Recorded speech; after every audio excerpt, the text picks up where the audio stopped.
সেদিন কিন্তু হঠাৎই একটা প্ল্যান করে দুই বন্ধু মিলে বেরিয়ে পড়েছিলাম পশ্চিম মেদিনীপুর জেলার সুপ্রসিদ্ধ ট্যুরিস্ট প্লেসকে এক্সপ্লোর করার উদ্দেশ্যে, অর্থাৎ শিলাবতী নদীর পাড় বরাবর স্থানে পুরোপুরি প্রাকৃতিক নিয়মে গড়ে ওঠা সেই বিখ্যাত স্থানটিকে। আমার অসাধারণ লাগলো, মানে এক কথায় কোনো কথা হবে না, তার সাথে রয়েছে এরকম ওয়েদার। তাহলে এবার নিশ্চয়ই বোঝা গেল যে সেই বিখ্যাত জায়গাটি কি। হ্যাঁ, এটাই হচ্ছে ওয়েস্ট বেঙ্গলের দ্য গ্র্যান্ড ক্যানিয়ন, অর্থাৎ গনগনি। গ্র্যান্ড ক্যানিয়নের সাথে এই ভিডিওতে থাকবে শিলাবতী নদীর অপরূপ সৌন্দর্যের ঝলক এবং পার্শ্ববর্তী সমস্ত এরিয়া, সাথে থাকবে কয়েকটি ঘন নিবিড় জঙ্গলের নিদর্শন এবং তার সাথে বেশ কয়েকটি জাগ্রত মন্দিরের দর্শন, কিন্তু সেটি থাকবে পরবর্তী ভিডিওতে। এই ভিডিওটি টোটালি ডেডিকেটেড থাকবে গনগনির জন্যই, তাই ভিডিওটিকে স্কিপ না করে পুরোটাই দেখবেন। কিন্তু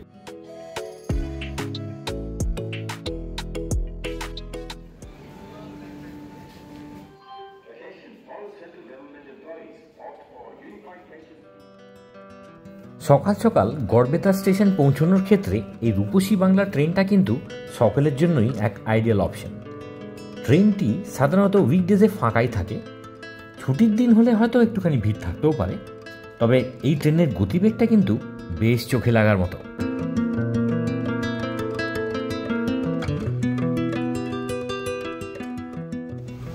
সাঁতরাগাছি থেকে ছেড়েছিল 6:35-এ, আর এখন বাজে 7:51 আর কি। তো আমরা ঢুকছি খড়গপুরে। ট্রেনটা খুব ভালোভাবে চলে আর কি, খুব ফাস্ট চলে, কোনো জায়গায় দাঁড়ায়নি, কোনো সিগন্যালিংয়ের কোনো প্রবলেম হয়নি আর কি, সেই জন্য কোথাও দাঁড়ায়নি। যাই হোক, আশা করা যায় কি একদম রাইট টাইমে আমরা পৌঁছে যাব। একের পর এক ব্রিজ এবং স্টেশনসগুলোকে অতিক্রম করে আমাদের ট্রেন তার নির্ধারিত সময়সূচির দিকে চোখ রেখে এগিয়ে চলছিল, আর বেশ লাগছিল কিন্তু এই মেঘলা দিনে। আনন্দবাজারের লোক, হাতে আনন্দবাজার পত্রিকা, একদম একদম ডেডলি কম্বিনেশন। পুরো ঘুরতে বসেও নিজের জায়গাটা, নিজের পজিশনটাকে বজায় রেখেছে, কিন্তু এটাই রাখা উচিত আর কি। এরকম বলিস না, খবরটা দেখছি। কি বক্তব্য আপনার? আর সাথে আবার লেবু চা। তবে যতই আমি অমিতাভর সাথে ঠাট্টা করি না কেন, ট্রেনে বসে লেবু চায়ে সিপ দেওয়াটা কিন্তু এক আলাদা মাত্রার রিল্যাক্সেশন দেয়, তাতে আমার কোনো সন্দেহই নেই। আমার মনে হয় যে জার্নির সাথে চায়ের কিন্তু এক বিশেষ সম্পর্ক আছে। ট্রেনও যাচ্ছে আর ওদিকে ঝড়ের লেগে বৃষ্টি হয়ে যাচ্ছে আর কি, বাইরে জানলা দিয়ে দেখলে বোঝা যাবে আর কি।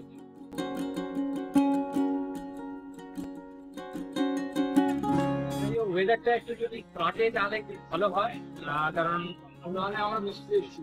হ্যাঁ, নাহলে মনে হবে খালি বৃষ্টি দেখার জন্যই যাচ্ছি আর কি। বৃষ্টি দেখা পুরো না, ওইরকম পড়তেছে, মানে গড়বেতার জঙ্গল,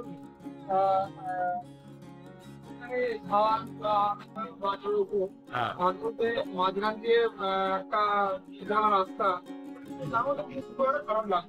যাই হোক, আশা করা যায় যে যখন আমরা গিয়ে নামবো বা ওখানে উঠবো, কমসে কম একটুখানি ভিডিও তোলার জন্য ওয়েদারটা ভালো থাকবে। তবে ইন্দ্রদেব কিন্তু আমাকে কখনোই পুরোপুরি নিরাশ করেন না, তাই আজও বিপুল বৃষ্টির পর সঠিক সময়ের দিকে তাকিয়েই কিন্তু বৃষ্টিটিকে থামিয়ে দেন। এবারে এসে পৌঁছেছিলাম আমাদের গন্তব্য, অর্থাৎ গড়বেতা স্টেশনে।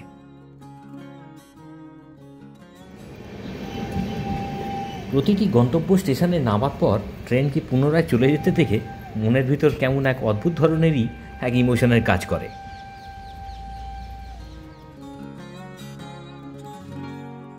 তাহলে গনগনি যাওয়ার জন্য আমরা যে আপনারা এখানে স্টেশনে, গড়বেতা স্টেশনে যখন নামবেন, এই ওভারব্রিজ দিয়ে, ফ্লাইওভার দিয়ে উঠে আপনাদেরকে এই দিকে যেতে হবে। পরে গিয়ে আপনারা টোটো পেয়ে যাবেন ওখান থেকে যাওয়ার জন্য। এখান থেকে খুব বেশি ডিস্টেন্স নয়, স্থানীয় লোকদের জিজ্ঞেস করলাম 2.5 থেকে 3 কিলোমিটার, বাকিটা যেতে যেতে দেখা যাবে। গড়বেতা স্টেশনের ওভারব্রিজ থেকে নামতেই আপনাদের টোটো স্ট্যান্ড চোখে পড়বে এবং একটা দরাদরি করে নেওয়ার পর আপনারা কিন্তু গনগনি সহ বাকি সকল সাইট সিইংয়ের জন্য টোটো বুক করেই ঘুরতে পারেন। এক্ষেত্রে একটা কথা আপনাদেরকে জানিয়ে রাখার দরকার বলে আমার মনে হয় যে এখানকার কিন্তু প্রত্যেকটি টোটো চালকই খুবই মিশুকে এবং তারা কিন্তু প্রত্যেকেই গাইডের কাজ করে দেবেন। যা আপনাদের জন্য একটা অ্যাডিশনাল অ্যাডভান্টেজ হয়ে দাঁড়াবে। 4 5 6 7 লুচি কে খায়? গনগনি যাওয়ার পথেই ডান হাতে একটি মাঠের ওপর রাস্তার ধারে বরাবর এই ছোট্ট স্টলটিকে একবার দেখতে ভুলবেন না কিন্তু। একবার ভাবুন তো, আজকের এই ব্যয় সাপেক্ষ যুগেও মাত্র 15 টাকার বিনিময়ে গরম গরম ও সুস্বাদু 7টি লুচি এবং ঘুগনি কোথায় আর পাওয়া যায়। আমরা এখন গনগনি করে যাচ্ছি।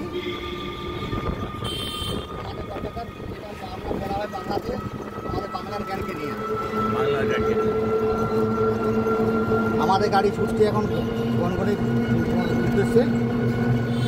এখানে আপনারা যদি ফ্যামিলি অনেকে জন থাকেন বা একসাথে গ্রুপ আছেন ধর্মশালায় থাকতে পারবেন। আচ্ছা, খাওয়া দাওয়ার ব্যবস্থা বাইরে। আচ্ছা, থাকার জায়গা। থাকার জায়গা। এখানে কিরকম কি মানে রেট?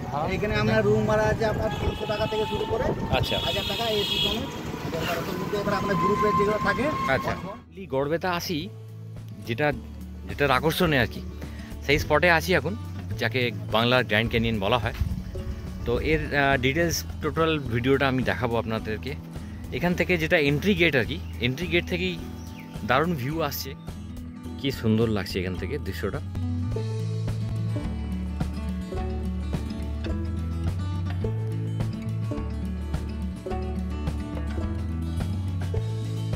এই দিকগুলো, এখান থেকে নিচে সিঁড়ি আছে, সিঁড়ি দিয়ে যাবো আমরা।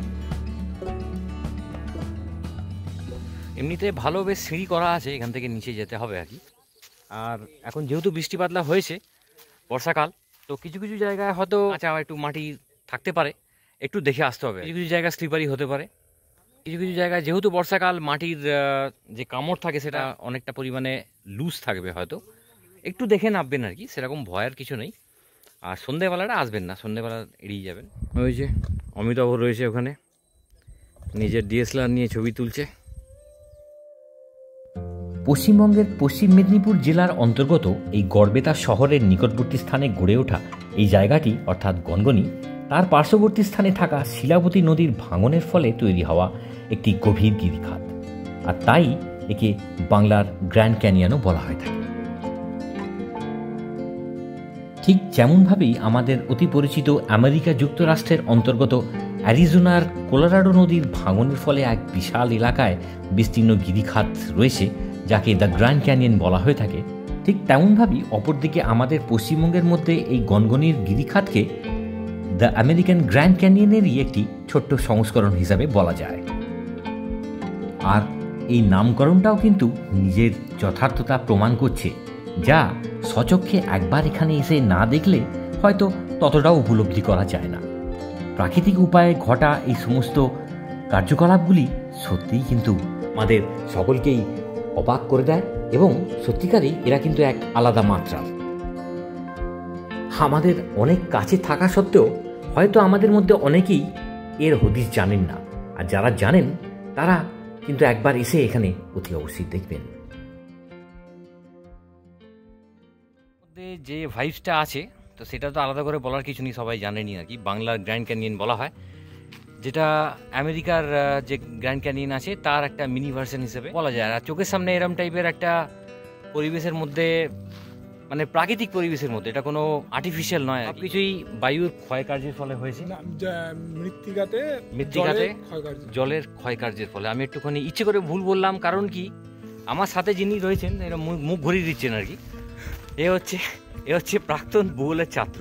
না সিরিয়াসলি কোনো মজা নয় আর কি, ভূগোলের ছাত্র হিসেবে আমরা এইটুকু তো আশা করতেই পারি, এটা কোনো অন্যায় নয়। সেটা নয়, মানে আমি আজ যদি 20 বছর আগে যদি পড়ে থাকি, সেটা অনেকটাই মানে সে বইয়ের পাতায় কোথাও যেন ভুলে গেছি। আচ্ছা, তা এখন মানে কিছুটা যতটুকু মনে আছে, সেটা সম্বন্ধে কি বলতে চাও? একটুখানি জাস্ট দেখে যা মনে হচ্ছে যে এর আয়ু হয়তো খুব বেশি দিন নেই, কারণ প্রতি বছরই বৃষ্টির ফলে মাটি ক্রমশ ক্ষয় হচ্ছে, এবং আমি 7-8 বছর আগে যখন এসেছিলাম এর উচ্চতা আরও অনেক বেশি ছিল। এবং সেইখানে ক্রমশ মাটি, এটা আমরা প্রত্যেকেই জানি যে মাটির উপরে যদি জল পড়তে থাকে সেখানে মাটি ক্ষয় হতে থাকে, এবং এখানকার যে সৌন্দর্যটা সেটা ক্রমশ কমছে। তা সেখানে আমার মনে হয় মানুষের একটু এসে দেখাটা উচিত, কারণ আমার এখানে যত দিন বাড়বে তত দিনে মানে ক্ষয় হতে হতে তার এর যে ভাস্কর্যটা ক্রমশ আরও বিলীন হতে থাকবে। গভর্নমেন্ট থেকে উদ্যোগ নিচ্ছে যে এই জায়গাটায় যাতে আরও ডেভেলপমেন্ট করা যায়, তো সেখানে শুধুমাত্র ডেভেলপমেন্ট করা মানে সেখানে এখানকার যে লোকে বসবাস করে তাদের কিছু জীবিকা অর্জন হবে, এবং আমাদের রাজ্যেরও একটা জায়গা যখন উন্নতি হয় তার সঙ্গে সঙ্গে আরও অনেক কিছু নির্ভর করে। নিশ্চয়ই টুরিস্টও অনেক বেশি বাড়বে, এই জায়গাটাকে আরও জনসমক্ষে আনেন, তো সেটা অনেক ভালো হয়, তার এখানকার মানুষেরও কিছুটা হেল্প হয় এবং আপনারাও একটা ভালো জায়গা দেখতে পাবেন। আর এই কথাটা কিন্তু শুধুমাত্র এই গ্র্যান্ড ক্যানিয়নের জন্য নয়, এটা সমস্ত প্রাকৃতিক আমাদের মানুষের হাত পড়ার জন্য তার কিছু না কিছু বিকৃতি ঘটেছে, সেটাকে যাতে বিকৃতি না হয়, যেন তার একটা স্বীকারোক্তি ঘটে, সেটাই আমরা যেন চাই। একটা খুব ভালো টপিক তুলেছে আর কি, যেটার জন্য আমি ওকে এটা জানতে চাইলাম আর কি ক্যামেরার সামনে এসে বলার জন্য। এটা প্রত্যেকেরই আমাদের মানে এটা দায়িত্ব, ডিউটি হিসেবে পড়ে যাচ্ছে আর কি। আজকে আমার সাথে এই জায়গাটাকে হয়তো একটুখানি নতুন করে আরও দেখলেন আর কি, কেমন লাগলো অতি অবশ্যই একটা কমেন্টস করবেন। একটু কমেন্টসটা না করলে কি হয়, আমি এর আগেও বলেছি যে নতুন ভিডিওর জন্য যে একটা উদ্যোগ থাকে বা একটা এনার্জি লেভেলটা একটা বাড়ে আর কি।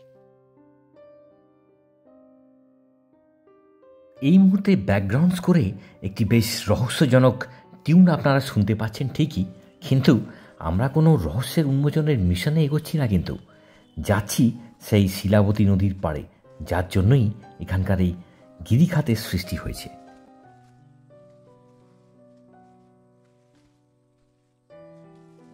নিয়ে যাচ্ছে ছেলেটা,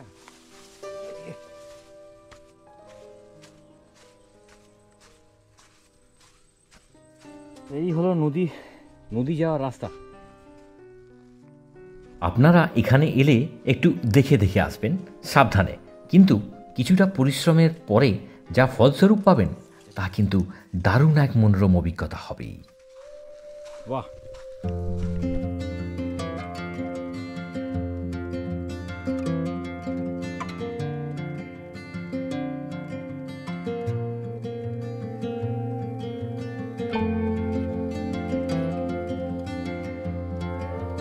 এখানে প্রকৃতি এবং তার সমস্ত উপকরণগুলি যেন সমানভাবেই তাদের এই অসীম সৌন্দর্যের সাক্ষী বহন করছে এবং আমাদেরকে এই অপূর্ব মুহূর্তে স্বাগত জানাচ্ছে।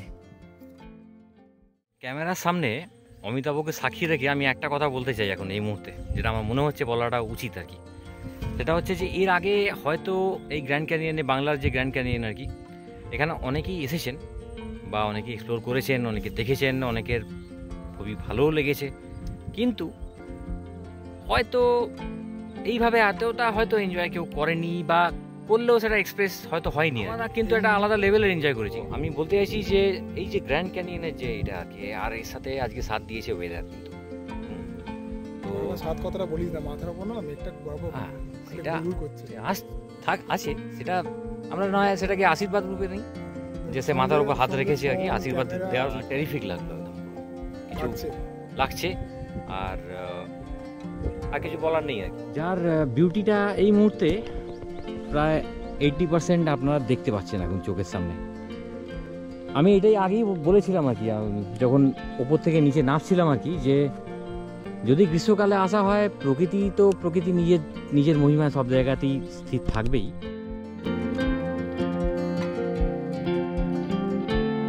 বর্ষাকালে এলে এই যে নদীর সাথে গ্র্যান্ড ক্যানিয়নের যে সংমিশ্রণের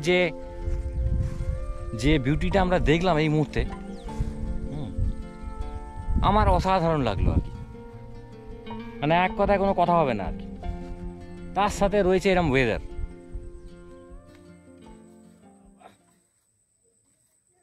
রাস্তা নেই এখানে, রাস্তা নেই আর কি, রাস্তা তো নেই, করে আসতে হবে আর কি। এখানটা এরম ছিল না, বাবা আমি ভাবছি এখান দিয়ে এরম ডেঞ্জারাস তো ছিল না জিনিসটা। এটা দেখুন, এটা দিয়ে গেলে কোথায় যাওয়া যাবে জানি না, এটা দিয়ে গেলে আস্ত থাকবো না এটুকু জানা যাচ্ছে আর কি। আর যাই হোক না কেন, ওদিকে ঠিকঠাক মতন সূর্যের আলো পৌঁছেইনি ভেতরে। নদীর পার বরাবর পুনরায় উঠে এসে আরও একবার এই প্রাকৃতিক বিরল দৃশ্যের এবারের মতো শেষবারের জন্য ক্যামেরাবন্দি করলাম। তবে আপনাদের কাছে আমার এক ছোট্ট আবেদন থাকবে যে যারা এখনও এখানে আসেননি স্বচক্ষে একবার অতি অবশ্যই এক্সপিরিয়েন্স করে যান, খুবই ভালো লাগবে।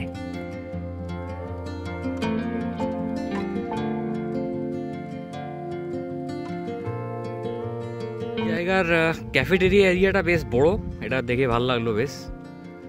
এই গোটা এরিয়াটা ক্যাফেটেরিয়া আর কি।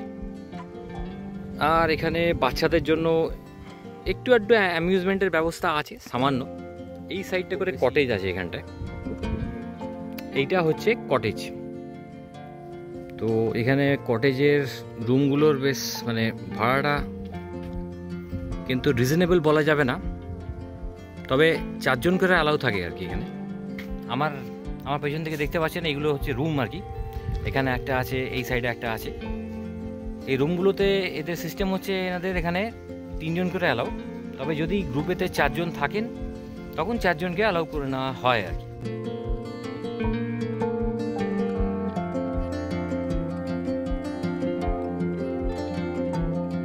এখানে কিন্তু একটা 3তলা ওয়াচ টাওয়ার আছে, যার একদম উপর থেকে আপনারা পুনরায় শিলাবতী নদীর ঝলক পাবেন আর এক দারুণ প্যানোরামিক ভিউর সাক্ষী পাবেন।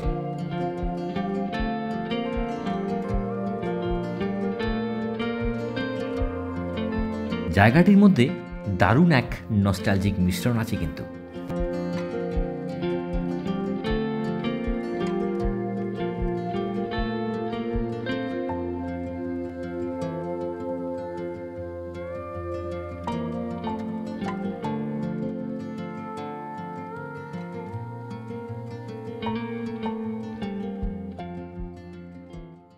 আজকের এই ভিডিও সমাপ্তি ঘোষণা হলেও গড়বেতার পরবর্তী ভিডিওতে থাকছে গড়বেতার কয়েকটি প্রসিদ্ধ ঘন জঙ্গলের ঝলক, যাদেরকে দেখলে মনে হতে পারে যে কোনো জঙ্গল সাফারির আভাস পাওয়া যাচ্ছে। অদ্ভুত সুন্দর সেই দৃশ্য।